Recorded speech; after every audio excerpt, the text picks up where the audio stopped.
the concept of a car, let's take an example of a car. How you would attach prioritization is based on, for example, we're talking about brakes. It's a must have. Every car should have a brake, accelerator, clutch, right? That's important. Or brake, clutch, accelerator in that order, from going from left to right. Basic brakes, again, must have, it's important, so it's mandatory. And then stopping distance is basically how quickly can these brakes be applied and how quickly can you react? Can the brakes come into motion to stop, to bring the car to stop, is a stopping distance. So that's the efficiency of the braking system, right? So that's the thing. And then you, on the top of it, you add the anti-locking, the ABS kind of a thing, anti-locking brake system. So in which case it's like a delighter.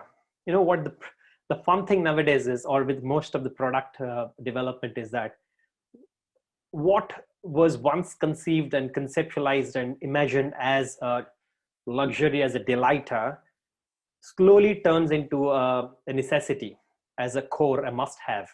So the example for that is, for example, if you look at the mobile phones, initially your mobile phone had there was no screen at all. There was no visual screen.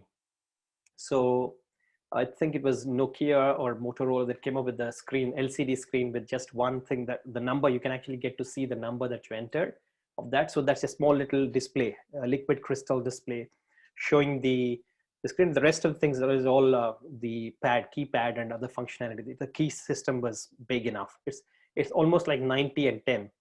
And then that was about 15 years ago, roughly. And then after that, slowly the screen size got, increased as and when. Oh, okay. Thanks, Kiran, for that. It's Motorola. So it actually slowly increased. And then the one line of the LCD quickly occupied till about half. That's when the Blackberries of the world have got a great advantage, because their keypad was very efficient. You still can dial in the keypad, very, very quick to use the keypad to dial in. So you still have 50% screen and 50% keypad, right? With Blackberry RIM, Research in Motion Blackberry phones. And then lo and behold, that was a time when it was a luxury to consider a screen. Should we have a screen? Should we give that? Oh yeah, throw it out. They will be happy.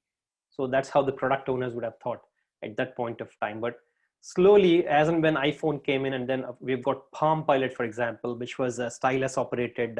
It's full, just like the iPhone, but then it had a stylus-like thing using which you can navigate it. The Palm Pilot, Palm operating system.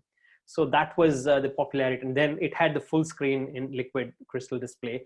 And then there were no buttons, no keys there. And in roughly about 7 years ago, iPhone came in, and then they actually changed the whole game. Then Android and all the other phone manufacturers started following that.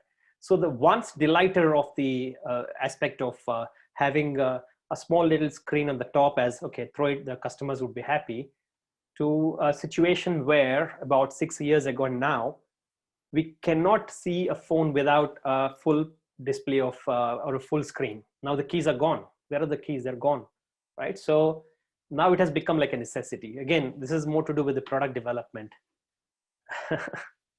Yeah, so it was the best invention. I agree. I like that flip size and then clamshell phones and all those things. Yeah, very fun.